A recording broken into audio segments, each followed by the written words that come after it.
ወይዘሮ ማሚቴ ርብቃን ልጁን ማስወረድ አለብሽ በማለት እንግዲህ ማስጠንቀቂያ ሰጥታታለች። ርብቃ እንዴት እንደዚህ ተያለሽ? ደስ ሊልሽ ነው እንጂ የሚገባው እኔ በማርገዜ አቤል ዛሬ ከብዙ ጊዜ በኋላ እንዲወደኝ አድርገሽ ዛሬ ላይ ግን ወዶኛል። ለምንድን ነው እንድንለያይ የምትፈልጊው? በማለት እንግዲህ ጠይቃት ነበረ።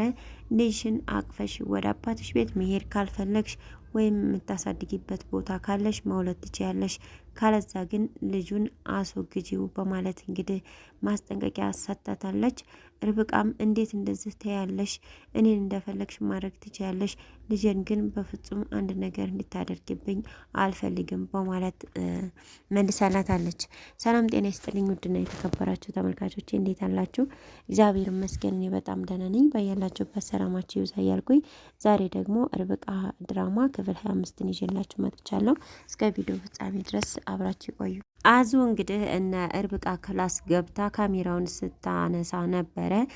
ከዛም ልክ ይዛ ስትወጣ ነበር ከርብቃ ጋር በር ሲከፍቱ እየተገናኙት።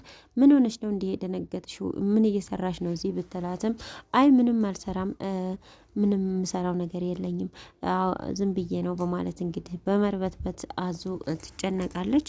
ቆይ ምንድን ነው እየፈለግሽው ነገር አለ ትላታለች። አይ ምንም አልፈለግኩም በማለት እንግዲህ ትናገራለች አዙ።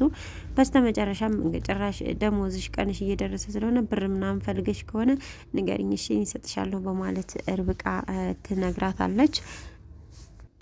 አዙም እንግዲህ አረ ምርጧ ችግር የለውም ከፈለኩኝ እነግርሻለሁ በማለት እንግዲህ ካጠገቧ ትቀነጥሳለች። ወደ ሳሎንም ሄዳ እንግዲህ ለእዩ ልትሰጠው ነበረ። እሱ ግን አይ ምግብ እኮ ስሪልኝ ብያት ነበረ እና እንዴት እንደሚሰራ ስላላወቀችበት እሱን እንዳሳያት ነው በማለት እንግዲህ ለአቤል ይነግረዋል። እነሱም እንግዲህ አንተ ምግብ ልትሰራ እየተባባሉ እየተሳሳቁ ነበረ። አሁን ላይ ግን ርብቃ የወረቀቱ ነገር እጅግ እያሳሰባትና እያስጨነቃት ይገኛል። እዩ ምንም ችግር የለውም ብሎኛል፣ ለምንድን ነው ግን እንደዚህ የምጨነቀው? ለምንድን ነው እንደዚህ የሚያስጨንቀኝ? እያለች ትገኛለች። የሚያስጨንቀው ነገሩ ምንድን ነው? የአባቱ ውርስ ነበረ የተሰጠው ወረቀት። ያ ወረቀት ደግሞ እንግዲህ የአቤል ፊርማ እንዲሁም ደግሞ የባለቤቱ ወይንም የእህት ወንድም ፊርማ ያስፈልጋል። ለዚህም ደግሞ ርብቃ እና እኔ አልፈርምም ወይ በማለት አናግሯት ነበረ። በዛም በቃ አንቻለሽ ለካ ግን ለምን ረሳኸኝ በማለት ጥያቄ አቅርባ ነበረ። አይ እንደምትሆኚ ስላላሰብኩት ስላላስተዋልኩት ነው እንጂ በጭራሽ አንቺ ረስቼሽ አይደለም ይላታል። እንግዲህ ያን ወረቀት እየፈለገው ባለበት ሰዓት ወረቀቱ ይጠፋበታል። እዩ እንግዲህ ምንም ችግር አያመጣም በማለት ነበረ ከርብቃ የወሰደው ወረቀቱን። ማሚቴም እንግዲህ ወረቀቱ እንዴት አደረግከው ብላ ጠይቃው ነበረ። አሁን ማሚቴም ለብቻዋ እየፈለገ ትገኛለች። እዩም ለብቻው ነገሮችን ለማስተካከል ደፋ ቀና እያለ ይገኛል። ማሚቴ ግን ለምን እንደዛ አታደርግም እያለች እንግዲህ ብዙ አማራጮችን እየመከረች ትገኛለች። እዩ ደግሞ እኔ ምን ላድርግ፣ ምን አማራጭ ልውሰድ እያላትም ይገኛል። እሱ እኮ በስሙ መኪና አለው እንዲሁም ደግሞ ቤቱን በስሙ ነው። ስለዚህ ይህን ወረቀት አሁን ፈልገህ ታላስተካከልህ ምንም ባዶ ነው የሚሆንህ፣ ምንም ነገር ሊኖርህ አይችልም እያለችው ትገኛለች። እኮ እሱማ ገባኝ፣ ግን እንዴት አድርጌ ላስተካከል እያለ ይገኛል። እንግዲህ ፊርማ እሱም ጋር ስለሚያስፈልግ ማን ላስፈርም እያለ እንግዲህ ሲያስብ ከቆየ በኋላ ማቲን ሊታረቃት ችሏል። ወደ ማቲ ጋር ስልክ በማጮህ ነበረ እፈልግሻለሁ፣ ናፈቅሽ ምናምን በማለት እንግዲህ ተለሳልሶ በመግባት ማቲን እሷ እንደምትፈርምለት ተነጋግረዋል። እዩም እንግዲህ እሷ ቤት ድረስ በመሄድ ወረቀቱን እኮ አገኘሁት ብትለውም የቱን ወረቀት? ምን ወረቀት አለኛ የምንፈልገው አንድ ወረቀት ነው፣ እሱንም ለችም ልታገኘው አትችልም ትለዋለች። ባክሽ አግኝቼዋለሁ ይላታል። እሷ ደግሞ ማመን ነበረ ያቃታት። ወይኔ በቃ ከዚህ በኋላማ በደስተኛ ሆነን ህይወታችንን እንኖር ነው በማለት ነበር እንግዲህ ማቲም የተናገረችው። እሱም አዎ ግን ፊርማ ያስፈልጋል፣ አንደኛ ሚስት መሆን አለብሽ እንደዛ ከሆነ፣ ሁለተኛ ደግሞ ወይ እህት ወይ ወንድም እንደዛ ያስፈልጋል ብሎ ይነግራታል። በቃ እንጋባ እንግዳው ምን አሰብክ ታዲያ እንዴት ይሻላል እያለች ትገኛለች። እሷ ሰርግ ልታስብ ነው ገና። እሱ ግን የጋብቻ ወረቀቱን እኔ አሰራለሁኝ ከዛ በኋላ ትፈርሚያለሽ በማለት ይነግራታል። እሷም እንግዲህ በዛ ሀሳብ እጅግ በመደሰት የኔ ፍቅር እንኳን ተሳካልን፣ በጣም ደስ ብሎኛል፣ በጣም ወድሃለሁ በማለት እንግዲህ መውደዷንም ፍቅሯንም እንዲሁም ደግሞ ወረቀቱን ስላገኘው ደስታዋንም ገልጻለታለች። ይች እንግዲህ እኔ እኮ አንቺ ታግተሽ ከመጣሽ ወደዚህ ምንም ሰላም ላገኝ አልቻልኩም። ቆይ ማን ነው ያገተሽ? ማን ሊያግትሽ ይችላል? እያለች እንግዲህ ስለመታገቷ እጅግ እየተጨናነቀች ትገኛለች። እንግዲህ የእርብቃን ማሚቴ ነኝ በማለት ወደ ኩሽና ወስዳት ነበረ። ያው ለእርብቃ ልጅ እንግዲህ እድገትን አልተመኘችለትም። እሺ ጭራሽ እርጉዝ ነሽ አሉ በማለት ነበረ እንግዲህ የጠየቀቻት ወገቧን ያዛድጋ። ርብቃም እንግዲህ ደስታዋን ልገልጽላት መስሏት አዎ ደስ አይልም በማለት ነበር የተናገረቻት። አረ ደስ ይላል እንዴ እውነትሽ ነው በማለት ነበር እንግዲህ ያናናቃቸው። ምን ነው ደስ አላለሽም እንዴ በማለት ደግማ ትጠይቃታለች። አይ ደስ ብሎኛል የምትወልጅበት ታገኘሽ በማለት ትነግራታለች።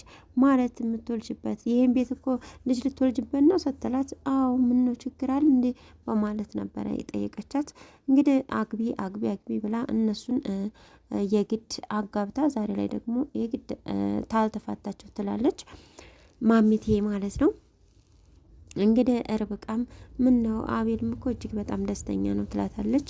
እሷ ግን ከዚህ ቤት እንኳን አይደለም ልጅ አንቺ ራስሽ ውልቅ ብሎሽ መውጣት አለብሽ በማለት እንግዲህ ትነግራታለች። ቆይ ምን ሆነሽ ነው? ከብዙ ጊዜ በኋላ ሊወደኝ እንዳደረግኩት ታውቂያለሽ። አሁን ደግሞ ከሚወዳቸው ውስጥ አንዱ ሆኛለሁ። ለምንድን ነው እንደዚህ የምትይው? በማለት እንግዲህ ተናግራ ነበረ ርብቃ ማሚቴን። አረ ጭራሽ በማለት ነው እሷ ግን የተናገረችው። ይህን ልጅ እንደምታደርጊ አድርጊ በማለት እንግዲህ ነግራታለች። ያሳዝናል በእውነቱ። አንደኛ ማቲ እንድታስ መድኃኒት እንዲሰጧት ለአዙ አዛለች። እንደገና ደግሞ ማሚቴ ተነስታ እንደዛ ማለቷ እጅግ በጣም ከባድ ነው። ቤተሰብ ሆኖ ደግሞ ሲኖር በጣም ይከብዳል። ማን ይጠረጠራል? አሁን አንደኛ ማን ይጠረጠራል? ሁለተኛ ደግሞ ራስም ልጠብቅ ማለት አይቻልም። በእነዚህ ሰዎች ተከባ ማለት ነው። እዩም እንግዲህ አይዞሽ እማዬ ማሚቴ ከዚህ ቤት ውልቅ የምናደርግበት ጊዜ ደርሷል እያለም ይገኛል። ማለትም እንግዲህ ርብቃን ሊያስወጣ ነው እቅዱ። ነገር ግን እዩን በጣም ታቀርበዋለች ርብቃ፣ እንደ ጓደኛም የምታየው ልጅ ነው። እሱ ግን አሁንም ጉድጓድ እየቆፈረላት ነው። ብዙዎች ለርብቃ ጉድጓድ እየቆፈሩ ነው የሚገኙት። በጭራሽ እኔ ሳልል ከዚህ ቤት አንድም ደቂቃ መውጣት የለባትም እኔ ስል ብቻ ነው ትለዋለች። ምን አስበሽ ነው ቆይ ቢላትም ሀሳብ አይነገርም በማለት እንግዲህ መልሳለታለች። ርብቃም እንግዲህ ወረቀቱን ሰጥታለች ለእዩ። አቤልም ደግሞ በአንድ ወገን ሊፈልገው እየተነሳ ነው። በዚህ መሀል እንግዲህ ምን ይለኛል ወይንስ ምን መልሳለሁ የሚለው ነገር ነው። አሁን ርብቃ ለእዩ ሰጥቻለሁ ብላ ታወራለች ወይንስ ደግሞ መጨረሻው ምን ሊሆን ይችል ይሆን? ምክንያቱም አቤል በጣም ተናዷል። እንደገና እሱ ሲናደድ ደግሞ ርብቃ እጅግ በጣም እየደነገጠች ነበረ። መጨረሻው እንግዲህ በቀጣይ ቪዲዮ አብረን የምናየው ነው የሚሆነው። ወረቀቱን ካገኘ በኋላ እሱ ምን ሊያደርግ ይችላል? ወይንስ ደግሞ ካላገኘው ርብቃ ምን ልታደርግ ትችላለች? ልትናገር ትችላለች ወይንስ ደግሞ አትናገር የሚሆን አብረን በቀጣይ ቪዲዮ የምናየው ይሆናል። እስካሁን አብራችሁ ስለቆያችሁ እጅግ በጣም አመሰግናለሁ። ለቻናሉ አዲስ ከሆናችሁ ሰብስክራይብ፣ ላይክ፣ ሼር እያደረጋችሁ አበረታቱ። በያላችሁበት መልካም ጊዜ። ሰላም ለሀገራችን፣ ሰላም ለሕዝባችን።